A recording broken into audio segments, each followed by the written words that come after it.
Supreme কোর্টের আইনজীবী এবং মানবাধিকার কমিশন ত্রিপুরায় মুসলিমদের বিরুদ্ধে সহিংসতার তদন্ত করেছেন এবং তদন্ত দল দিল্লিতে বিশদ বাস্তব তদন্ত প্রতিবেদন জারিও করবেন এবং তদন্তকারী দল রাষ্ট্রপতি এবং প্রধান বিচারপতি ও বিভিন্ন কমিশনের কাছে বিস্তারিত বাস্তব তদন্ত প্রতিবেদন পাঠাবেন। এ নিয়ে রাজধানী আগরতলা প্রেস ক্লাবে এক সাংবাদিক সম্মেলনের আয়োজন করা হয়। বিষয়টিকে নিয়ে এদিন তদন্তকারী দলের মধ্যে এক কর্মকর্তা সংবাদ মাধ্যমকে জানান। आप सबने देखा कि पिछले कुछ दिनों में त्रिपुरा में और अगरतला के आसपास कुछ शहरों में, पानी सागर में, रवा बाजार में, नॉर्थ त्रिपुरा में मुस्लिम को टारगेट किया गया और मस्जिदों को नुकसान पहुंचाया गया। कुछ मस्जिदों को आग लगाई गई, कुछ मस्जिदों में तोड़फोड़ की गई और कुछ मुस्लिम कम्युनिटी के घरों में भी तोड़फोड़ की गई और महिलाओं के साथ भी बदतमीजी की गई। जब ये न्यूज़ बहुत मुश्किल से, एक तो बहुत कम मीडिया वालों ने इस न्यूज़ को दिखाया, लेकिन जिन लोगों ने भी दिखाया उनको मैं सलाम करता हूँ यहाँ से, उनको मेरी तरफ से बहुत ग्रैंड सैल्यूट। और उन न्यूज़ को देख के फिर जब हमारी टीम ने डिसाइड किया, advocate Amit, advocate Mukesh, advocate Ansar साहब, हम सब ने जब मिलकर डिसाइड किया कि एक फैक्ट फाइंडिंग टीम लेके हम लोग त्रिपुरा जाएंगे।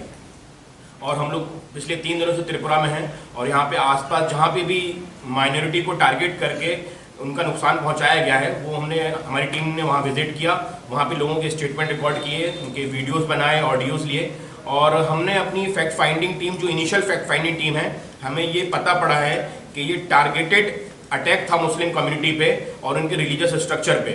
एक बहुत ही यूनिक चीज़ यहाँ पे देखने को मिली कि हिंदुस्तान में शुरू से धार्मिक दंगे होते रहते हैं, लेकिन यहाँ पे एक जो चीज़ दिखी कि पैगंबर साहब पे डायरेक्ट टारगेट किया गया और उनके नाम से नारे लगाए गए और बीजेपी के सीनियर लीडर्स, विश्व हिंदू परिषद के सीनियर लीडर्स डायरेक्ट मॉब को लीड कर रहे थे।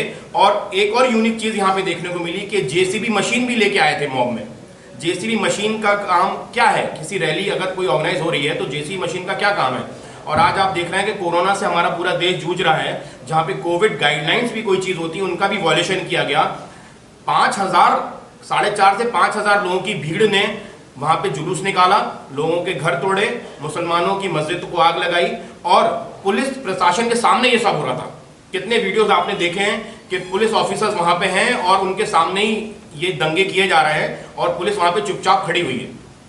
इतनी बड़ी रैली को अगर परमिशन दी थी, पहली चीज़ तो कोई ऑन रिकॉर्ड परमिशन हमें नहीं पता पड़ी, हमने जिससे ही बात करी तो हमें ये बताया गया कि ऑन रिकॉर्ड कोई परमिशन नहीं दी थी।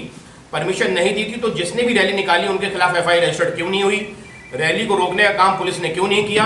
और रैली निकलने के बाद जब ये दंगे हुए, मस्जिदों को आग लगाई गई और महिलाओं के साथ बदतमीजी की गई, तब पुलिस ने फौरन एफआईआर रजिस्टर्ड क्यों नहीं करी? अभी तक हम लोग ये जानने में नाकाम है कि कितने लोगों के खिलाफ एफआईआर रजिस्टर्ड हुई है और कितने लोगों को पुलिस छोड़ रही है। त्रिपुरा पुलिस कई बार ये बयान दे चुकी है कि बाहर से कुछ लोग आके हमारे यहाँ की स्टेट का माहौल खराब करना चाह रहे हैं, झूठी खबरें फैला रहे हैं। त्रिपुरा पुलिस ने उन बाहर के लोगों के खिलाफ एफआईआर रजिस्टर्ड क्यों नहीं करी? उनको जेल में क्यों नहीं डाला? और अब तो हम खुद अपनी आंखों से देख के आए हैं, हमारे सब साथी अपनी आंखों से देख के आए हैं कि मस्जिदों को जलाया गया है, कुरान शरीफ जलाया गया है, पैगंबर साहब की शान में गुस्ताखी की गई है। उसमें एफआईआर रजिस्टर्ड क्यों नहीं हो रही अभी तक? और अगर एफआईआर रजिस्टर्ड हुई तो उसकी कॉपी पत्रकार भाइयों के पास होनी चाहिए थी और लोगों को अरेस्ट किया जाना चाहिए था। आज आप सब देखते हैं कि ट्रैफिक वॉयलेशन अगर हम करते हैं तो एक कांस्टेबल वीडियो रिकॉर्डिंग करके बना लेता है कि इन्होंने रेड लाइट जंप किया। तो जब इतना बड़ा ह्यूमन राइट्स वॉयलेशन हो रहा था तो क्या पुलिस ऑफिसर से कैमरे ऑफ हो चुके थे या फिर सरकार से ऊपर से इंस्ट्रक्शन थी उनको कि कैमरे से कोई भी चीज़ रिकॉर्ड नहीं होगी? व्हाट्सएप और सोशल मीडिया का इस्तेमाल बहुत हाई लेवल पे किया गया मॉब को मोबिलाइज करने के लिए और उसका एक बहाना ये बनाया गया कि बांग्लादेश में जो माइनॉरिटीज को टारगेट किया गया है, अटैक किया गया है, उसका हमें बदला लेना है और हिंदुस्तान में और त्रिपुरा में जो स्टेटमेंट उन्होंने दिया, मुल्लागिरी नहीं चलेगी। तो भाई ऐसी कौन सी मुल्लागिरी यहाँ पे चल रही थी जो कि आप लोगों को मस्जिदों को और मुसलमानों को मारना पड़ा? जबकि हमने लोकल लोगों से बात करी तो जो गांव के लोग हैं, पानी सागर, रवा बाजार हम लोग गए, वहाँ पे गांव के जो लोग थे, हिंदू कम्युनिटीज हो या मुस्लिम कम्युनिटीज हो, वो तो सैकड़ों सालों से मोहब्बत से रह रहे हैं। और कई जगह जहाँ पे मस्जिद को नुकसान नहीं पहुंचाया जा सका वहाँ पे हमारे हिंदू भाई खड़े हो गए मस्जिद को बचाने के लिए। कई जगह जहाँ पे गांव में नुकसान नहीं हुआ वहाँ पे हिंदू कम्युनिटी के लोग मुस्लिम्स की ढाल बन के खड़े हुए कि यहाँ पे हमारे यहाँ दंगा नहीं होगा। और विश्व हिंदू परिषद के लीडर्स ने हिंदुओं को बोला कि जो नहीं आएगा रैली में उसको भी हम देख लेंगे। इनको जबरदस्ती फोर्स किया गया रैली में आने के लिए। लेकिन आज भी आप सब जानते हैं कि 80% लोग, चाहे वो हिंदू हो चाहे मुसलमान हो, अमन पसंद है और एक दूसरे के लिए उनके दिलों में मोहब्बत है। लेकिन ये जो मोहब्बत बिगाड़ने का काम मुझे लगता है विश्व हिंदू परिषद और त्रिपुरा सरकार की आड़ में कर रही है। इस पे सरकार को और सुप्रीम कोर्ट को और त्रिपुरा हाई कोर्ट ने तो कॉग्निजेंस ऑलरेडी ले लिया है। अब मुझे ये देखना है, आप लोगों को भी देखना है कि कितने ऑफिसर्स जेल जाते हैं और कितने विश्व हिंदू परिषद के लीडर्स जेल जाते हैं। कि जितना भी नुकसान हुआ है, मॉस्क का, मस्जिद का डिमोलिशन हुआ है या फिर आग लगाई गई है या तोड़ा गया है, मैं आपको हमारी जो मांगे वो मैं पढ़ के बताना चाहूंगा। सरकार हाईकोर्ट के सेवानिवृत्त जज की अगुवाई में जांच कमेटी बनाकर पूरी घटना की जांच करवाए। पीड़ितों की शिकायत पर आवश्यक तौर पर अलग अलग एफआईआर लिखी जानी चाहिए। इस उपद्रव की वजह से जिन लोगों के वाणिज्यिक प्रतिष्ठानों को आर्थिक नुकसान हुआ है, उन सभी को राज्य सरकार द्वारा उचित मुआवजा तय किया जाए व उसकी भरपाई जल्दी की जाए, ताकि ये बेगुनाह अपनी जिंदगी को दोबारा से पटरी पर ला सकें और खत्म हो चुके उनके व्यापार और धंधे सुचारू रूप से पुनः शुरू हो सके। आगजनी और तोड़फोड़ में प्रभावित हुए धार्मिक स्थलों को सरकार अपने खर्च पर दोबारा बनवाए। हिंसा होने की आशंका के बावजूद कठोर कदम नहीं उठाने के कारण हुई हिंसा में थानाधिकारी की जिम्मेदारी तय की जानी चाहिए। उनको तुरंत अपने पद और थाने से हटाकर नया थानाधिकारी लगाया जाना चाहिए। रैली में पैगंबर मोहम्मद के अपमान करने वाले नारे जिन्होंने लगाए, उन व्यक्तियों और संगठनों के विरुद्ध कठोर कार्रवाई की जाए, ताकि दोबारा राज्य का सौहार्द वातावरण खराब नहीं हो सके। सोशल मीडिया पर झूठे और भड़काऊ मैसेज वायरल करने वाले लोगों और रैली के लिए बार बार लोगों को उकसाने वाले और हंगामा करने वाले सभी लोगों को संगठनों पर मुकदमा दर्ज हो, सख्त से सख्त कानूनी कार्रवाई हो और जो भी इस उपद्रव में दोषी हैं और लूटपाट और आगजनी में लिप्त हैं उनकी जांच हो और सभी अपराधियों के खिलाफ बिना भेदभाव के फास्ट ट्रैक अदालती कार्रवाई होनी चाहिए। 1800 किलोमीटर के आसपास दूर बैठे थे और हमें लगा कि यहाँ कुछ ऐसा हो रहा है जिससे पूरे हिंदुस्तान को खतरा है। तो हमने ये टीम बनाई जो आपके सामने है, जिसका परिचय आप लोग ऑलरेडी भाई दे चुके हैं। तो हमें लगा कि इसको एड्रेस करना चाहिए, क्योंकि इसमें हमको एक प्रोग्राम दिखा, एक पैटर्न दिखा। ये पैटर्न हम ऑलरेडी एमपी यूपी में देख चुके हैं, जिस पैटर्न में एक पूरी भीड़ को पूरे साल 2 साल तैयार किया जाता है, उनको भड़काया जाता है, उनके अंदर एंटी अदर कम्युनिटी सेंटिमेंट जगाया जा रहा है कि जैसे ये देश सिर्फ किसी एक कम्युनिटी का है और धार्मिक आइडेंटिटी के हिसाब से ही इस देश में आदमी को जगह मिलेगी। जो किसी एक पर्टिकुलर धार्मिक आइडेंटिटी का होगा उसको बड़ी जगह मिलेगी, बाकी लोग जो दूसरी धार्मिक आइडेंटिटी को उनको छोटी जगह मिलेगी। तो ये पैटर्न हमें आपके जरिए न्यूज़ चैनल्स पे, सोशल मीडिया चैनल्स पे दिखा कि ये शायद वही हो रहा है। जब हमने दंगे देखे और मॉब का वो नारेबाजी देखी, जो पहली बात नहीं है, हम मध्य प्रदेश भी जा चुके हैं, वहाँ भी देखा हमने, सेम पैटर्न था, सेम तरह से लोग बातें कर रहे थे, सेम वही भड़काऊ नारे बना रहे थे जो कि ग्राउंड पे नहीं बनाए जा सकते। वो काफ़ी क्रिएटिव नारे हैं जो बैठ के किसी कॉन्फ्रेंस रूम में या किसी मीटिंग रूम में बैठ के तय किए गए और तब जाके ज़मीन पे लगाए जा रहे हैं। तो इसके लिए आप लोगों का बहुत बहुत शुक्रिया कि आप लोग ने ये बात पूरे देश में फैलाई, जिसके चलते आज हम यहाँ हैं और देख पा रहे हैं कि एग्जैक्टली हो क्या रहा है। अपनी बात रखने से पहले मैं अपना परिचय देना पसंद करूँगा। मैं एक वकील हूँ, एडवोकेट, और मैं दिल्ली में प्रैक्टिस करता हूँ और मेरा रुझान ह्यूमन राइट के मामलों में काफ़ी रहता है, तो इसलिए आप समझ सकते हैं कि यही मेरा प्रैक्टिस एरिया है।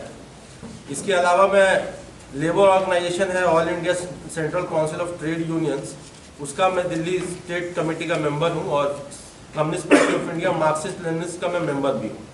मैं वहाँ दिल्ली में एक्टिव हूँ, पॉलिटिकली भी। तो ये मैसेज मैं क्लियर कर देना चाहता हूँ कि मैं पॉलिटिकली भी लिंक्ड हूँ, कि आप मेरी बात को ठीक से समझ सकें। काफ़ी आयरनीज देखिए, मतलब कोई एक सिमिलर पैटर्न नहीं है, एडमिनिस्ट्रेशन का भी सिमिलर पैटर्न नहीं है। पहला दिन हमारा जो डेस्टिनेशन था वो उदयपुर गोमती विलेज में था, जो कि साउथ टू त्रिपुरा है, सॉरी अगरतला है।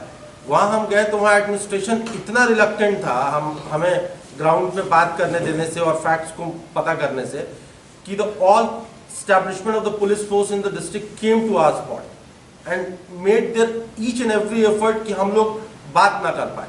इनफैक्ट वहाँ पे हम दोनों कम्युनिटी के लोगों से ठीक से बात भी नहीं कर पाए। And they was so adamant and so rude कि उनको किसी भी कॉन्स्टिट्यूशनल प्रावधान से कोई फर्क नहीं पड़ता है। वहाँ मुझे लगा कि I am in A police state, यहाँ पे पुलिस के अलावा दूसरे किसी के पास कोई अथॉरिटी नहीं है। लेकिन फिर जब हम कल विजिट कर रहे थे और कैलाश आरा की डीएम से बात हुई हमारी, तो एक पॉजिटिव रिस्पांस मिला। उन्होंने बताया पूरी चीज़ों को कि उनके डिस्ट्रिक्ट में क्या है और बिल्कुल साफ साफ बताया। And he even called me today morning कि आप लोग सर आ रहे हैं and we would like to arrange for your security and all. तो मुझे ये लगा कि देखिए, एक वही गवर्नमेंट स्टैब्लिशमेंट है, एक वही ऑफिसर है जो कितना मतलब अपने ड्यूटी के लेके कितना मतलब इफेक्टिव है और कितना मन से अपनी ड्यूटी को कर रहा है, और वहीं एक दूसरे डिस्ट्रिक्ट में हमने देखा कि पूरा पुलिस स्टैब्लिशमेंट त्रिपुरा की पूरी छवि को खराब करने पे लगा हुआ है। हम किसी एक कम्युनिटी के नुमाइंदे नहीं हैं, हम दोनों कम्युनिटी से जानना चाहते हैं कि ये कम्युनल टेंशन हो क्यों रही है। इस देश में आज तो कोई दो रिलीजन के लोग साथ नहीं रहने आए हैं, बहुत दिनों से रह रहे हैं और वो लोग यहाँ रह रहे हैं और बहुत शांति से रह रहे हैं। तो आज अचानक क्या हो गया और त्रिपुरा में क्या हो गया कि ये कम्युनल टेंशन फ्लेयर अप करने लगी। तो हमने सोचा कि बात करें, तो उनको इससे भी समस्या है। हिंदुस्तान का नागरिक होने के लिए यहाँ अमेरिका की तरह ड्यूअल सिटीजनशिप तो नहीं है कि मुझे कोई वीज़ा लेना पड़ेगा इस स्टेट में आने के लिए या कोई परमिशन लेनी पड़ेगी। मैंने चेक भी किया, धारा 144 भी नहीं लगी थी कि मुझे इन्फॉर्म करके जाना हो। उसके बावजूद भी and I was ready to fulfil the state commitments कि मुझे अगर किसी से परमिशन लेनी है, किसी को इन्फॉर्म करना है साइट पे जाने से पहले, दे वर सो रिलक्टेंट कि उनका ये था कि आप यहाँ से जाइए और उनको देख के ऐसा लग रहा था कि वो पता नहीं क्या छुपाने की कोशिश कर रहे हैं। तो मैं इस बात को और दोनों कम्युनिटी के माध्यम से यहाँ रखना चाहूँगा। जो भी साइट विजिट्स की तो बहुत अच्छी चीज़ें देखी और कुछ बुरी चीज़ें भी देखी। अच्छी चीज़ें ये देखी कि मैंने पहली बार ये देखा बड़े पैमाने पे मुस्लिम कम्युनिटी के लोग बीजेपी के ऑफिस बेयरर हैं। ये काफ़ी एस्टॉनिशिंग था मेरे लिए और सरप्राइजिंग भी था कि मतलब ये दिखने के लिए नहीं मिलता है। लेकिन मैंने देखा कि कल एक पानी सागर में एक गाँव था रोआ, वहाँ हम लोग गए, वहाँ जो माइनॉरिटी सेल के जनरल सेक्रेटरी थे वो आए थे हमसे मिलने और वो बीजेपी माइनॉरिटी सेल के जनरल सेक्रेटरी थे।